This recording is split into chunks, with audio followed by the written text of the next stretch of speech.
बच्चों, तो last session तक हमने आपको बताया कि अरिथमेटिक प्रोग्रेशन को कैसे आइडेंटिफाई करना है। आपको एक चीज जो देखनी है वो ये कि कॉमन डिफरेंस की वैल्यू सेम होनी चाहिए।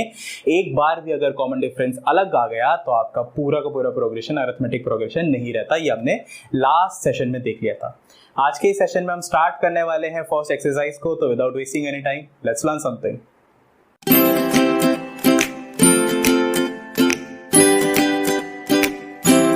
बच्चों आज के सेशन में हम स्टार्ट कर रहे हैं एक्सरसाइज 5.1। तो उसका पहला क्वेश्चन और उसमें चार पार्ट है, माफ कीजिएगा। चारों पार्ट में आपको चार सिचुएशन दी गई है और चारों सिचुएशन में आपको बताना है कि जो एंड प्रोग्रेशन बन रही है, क्या वो अरिथमेटिक है या नहीं। तो मैं फर्स्ट पार्ट से स्टार्ट करता हूँ। The taxi fare after each kilometre when the fare is ₹15 for the first kilometer, यानी कि पहले किलोमीटर के लिए तो आपको फेयर 15 रुपीज पे करना ही पड़ेगा, यानी कि फर्स्ट टर्म तो आपके पास 15 आ गई। और उसके बाद बोलता है after each kilometre ₹8 for additional kilometre, यानी कि पहले किलोमीटर के लिए 15 और हर बार जितने भी बार आप हर किलोमीटर को ऐड करते जाएंगे तो हर किलोमीटर के ऐड होने के बाद आपको +8 करना पड़ेगा, यानी कि 15 अगला अगर आपको चाहिए, अगर मान लीजिए 2 किलोमीटर हो गया तो 15 + 8 23। फिर उसके बाद अगर आप अगले एक और किलोमीटर तक चलिए तो 23 + 8 31 और अगर 8 किलोमीटर चलिए तो 31 + 8 39। आपने देखा कि मैंने हर बार पिछले टर्म में +8 करा है, यानी कि कॉमन डिफरेंस यहाँ पे फिक्स है 8, फर्स्ट टर्म है 15, तो ये for sure and short is an arithmetic progression. अगले पार्ट को देखते हैं बच्चों। अगला पार्ट कहता है the amount of air present in a cylinder when vacuum pump removes 1/4 of the air remaining air, 1/4 of the remaining air in the cylinder at that time, यानी कि उस टाइम पे जितनी रिमेनिंग एयर थी उसका 1/4 निकाल लेता है, तो जो वॉल्यूम बचेगा क्या वो एपी में होगा। मान लेते हैं चलो इसमें कि स्टार्टिंग में हमारे पास कोई वी वॉल्यूम था। कितना था? वी वॉल्यूम था। हमने एयर पंप को लगाया, एयर पंप ने जितना वॉल्यूम पड़ा था उसका 1/4 निकाल लिया, तो बचा कितना? 1/4 निकाल लिया तो 3/4 बचा, 3/4 ऑफ दिस वॉल्यूम बचा, यानी कि आपके पास वॉल्यूम बचा 3/4 ऑफ वी। अब आपके पास दोबारा आपको एयर पंप लगाना है, तो जो प्रेजेंट एयर है एट दैट टाइम, जो रिमेनिंग एयर है इसका 3/4 फिर से निकाल लेगा, माफ कीजिएगा 1/4 निकाल लेगा, बचेगा कितना? 3/4। तो हमें तो अमाउंट ऑफ एयर प्रेजेंट देखना है ना, तो हम जो बच रहा है रिमेनिंग है उसी को देखते जा रहे हैं, यानी कि अब की बार फिर से इसका 3/4 करना है, यानी कि पहले से हमारे पास जो रिमेनिंग थी वो ये थी और इसका भी 3/4 करना है। अगली बार फिर से अगर आप एयर पंप निकालेंगे तो इस क्वांटिटी का 1/4 निकाल लेगा और इस क्वांटिटी का 3/4 बचेगा, यानी कि ये क्वांटिटी क्या थी? ये थी 3/4 का होल स्क्वायर इंटू वी और इसका 3/4 बचेगा, ये रिमेनिंग होगा और इसी तरीके से ये सीरीज चलेगी। तो इस सीरीज में आप देखेंगे कि second term minus first term अगर मैं करूं तो बचेगा 1/4 ऑफ वी। लेकिन थर्ड में से सेकंड को जब मैं माइनस करता हूं तो मेरे पास बचता है 3/4 ऑफ वी, 3/4 का square minus V minus 3/4 of V. अगर थर्ड टर्म में से सेकंड टर्म को माइनस करता हूं तो मेरे पास कॉमन आ जाएगा 3/4 वी और फर्स्ट टर्म में से बचेगा 3/4 ही, सेकंड टर्म से कुछ नहीं बचेगा। आप देखेंगे कि कॉमन डिफरेंस जो है वो 1/4 ऑफ वी के इक्वल नहीं आ रहा है, यानी कि कॉमन डिफरेंस आपका अलग अलग हो गया, तो ये वाले आपके जो प्रोग्रेशन बन रहा है ये अरिथमेटिक प्रोग्रेशन नहीं है। चलिए बच्चों नेक्स्ट दो पार्ट पे देखते हैं। तो बच्चों थर्ड पार्ट आपको कहता है कि the cost of digging a well, इसकी आपको एपी बनानी है, अगर बनती है तो after every metre of digging, हर मीटर डिग करने के बाद, when it cost ₹150 for the first metre, यानी कि एक मीटर जो पहला 1 मीटर खुदाया उसके तो 150 रुपीज आपको लगने ही लगने हैं, और उसके बाद and rises by ₹50 for each subsequent metre, यानी कि अगर आपको 2 मीटर खुदवाना था तो 150 मीटर तो लगेगा प्लस 50 यानी कि 200 मीटर।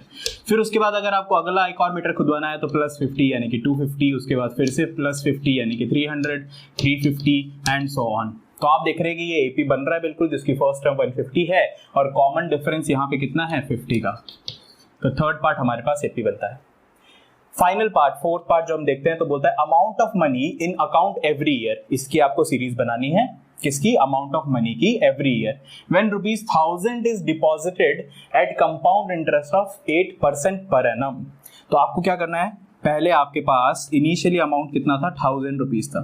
आफ्टर 1 ईयर आपको ₹1000 पे 8% के रेट से 8% की रेट से आपको 8% की रेट से आपको मिलने वाला है इंटरेस्ट। तो 8% + 1 ये फॉर्मूला होता है इनटू जो मूलधन या फिर मेन प्रिंसिपल अमाउंट है इसको मल्टीप्लाई करते हैं, तो ये हमारे पास डायरेक्टली फॉर्मूला होता है 1 + rate divide by 100 into principal amount. तो ये आपके पास आफ्टर 1 ईयर इतना अकाउंट में पैसा आ जाएगा। उसके बाद अगले 1 साल तक आपने फिर से रखा तो ये आपका प्रिंसिपल अमाउंट हो जाएगा अगले साल के लिए, क्योंकि कंपाउंड इंटरेस्ट है, ये आपका प्रिंसिपल अमाउंट हो जाएगा। यानी कि प्रिंसिपल अमाउंट कितना होगा 8/100 + 1 × 1000, ये आपका प्रिंसिपल अमाउंट होगा। और इसके ऊपर 8% और लगेगा, 8% और लग के आपका प्रिंसिपल अमाउंट इनटू कितना हो जाएगा, ये वाली वैल्यू, यानी कि इसका स्क्वायर हो जाएगा।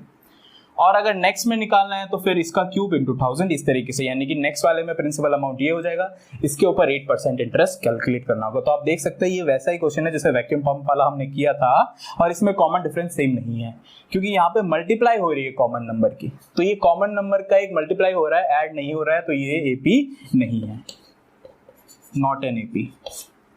चलिए बच्चों क्वेश्चन नंबर 2 की तरफ चलते हैं।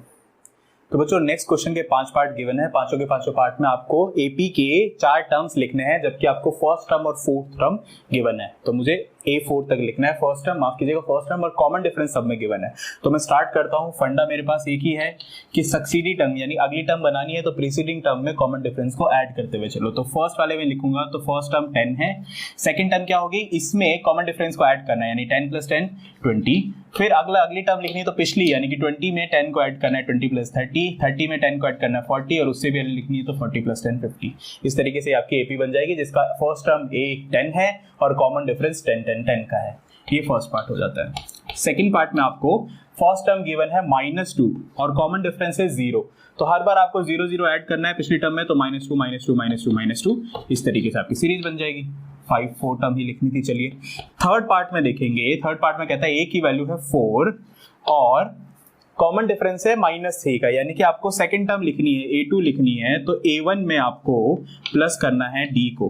तो A1 की वैल्यू है 4 और प्लस करेंगे D यानी कि -3, तो 4 - 3 हो जाएगा 1, तो सेकंड टर्म 1 आ जाएगी। थर्ड टर्म आपको लिखनी है तो सेकंड टर्म में प्लस D करना है, सेकंड टर्म आपके पास 1 है, 1 प्लस माइनस तो माइनस आ जाएगा 3, 1 - 3 -2, तो थर्ड टर्म आ जाएगी आपके पास -2। और फोर्थ टर्म आपको लिखनी है तो थर्ड टर्म में D को ऐड करना है यानी कि -2 में प्लस माइनस D यानी कि -3 करना है, ये आ जाएगा -5, तो फोर्थ टर्म आ जाएगी आपके पास -5।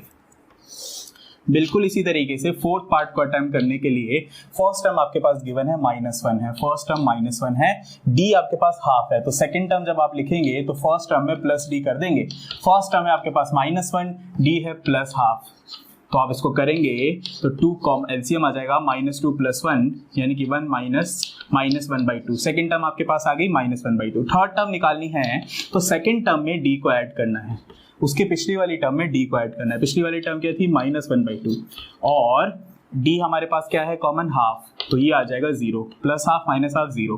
और फोर्थ टर्म निकालनी है आपको तो पिछली टर्म में D को ऐड करना है यानी कि पिछली टर्म 0 थी, ऐड करना है 1/2 को, तो ये आ जाएगा 1/2। तो आपके पास जो AP बनेगी वो ऐसे बनेगी -1 -1/2 0 एंड 1/2, ये 4 टर्म बनेगी। लास्ट वाले पार्ट में फिफ्थ पार्ट में आपको क्या करना है, वही फंडा लगाना है जो हम अभी तक लगाते आ रहे हैं।